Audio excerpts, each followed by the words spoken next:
In the previous video, we went through how to prepare the operating activities section using the indirect method. To recap, we start with net income on the income statement, and then we had to adjust for non-cash items. Those are the items that related to long-term assets and was already recorded in the investing activities section of the statement of cash flow, so we don't want to include them again under operating activities. So we added back depreciation and amortization expenses and subtracted any gains and added losses. What this video though is going to cover is the final step, which is to adjust for any changes in your current assets or current liabilities on your balance sheet.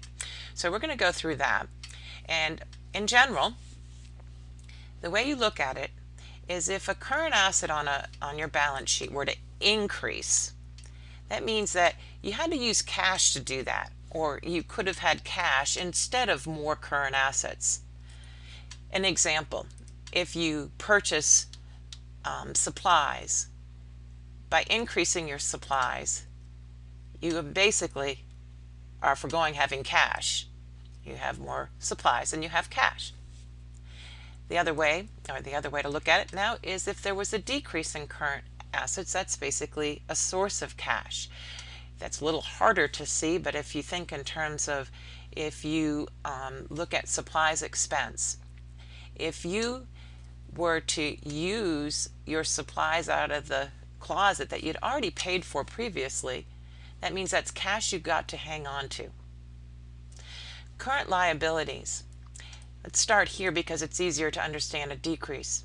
If your current liabilities decreased, those are the bills that are due within the year, it takes cash to decrease those current liabilities. So a decrease in a current liability is a use of cash. Now the other way to look at it though, if current liabilities increase, that means you got to hang on to cash, and instead of giving out cash, you give out IOUs. So that's a source of cash. Let's look at it another way. Going to here, if your current assets were to increase, basically it takes cash to do that.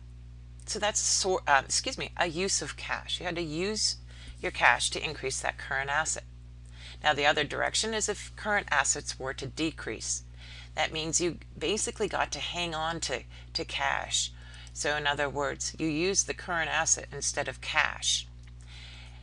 Current liabilities, if they went up, that is a source of cash because you basically were able to hang on to your cash and give out more IOUs instead of giving out cash. The opposite is when current liabilities decrease. That is a use of cash because to reduce your bills, your current liabilities, you have to pay out cash.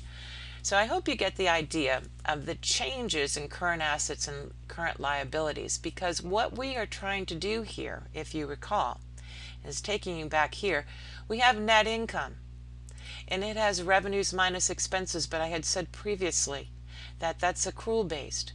We're trying to get those revenues and expenses translated into cash collected and cash paid. In order to do that, we have to adjust for all the current assets and current liabilities on the balance sheet. We'll go through some numerical examples to better illustrate, but this is the general theory of how you prepare the indirect method of the statement of cash flows.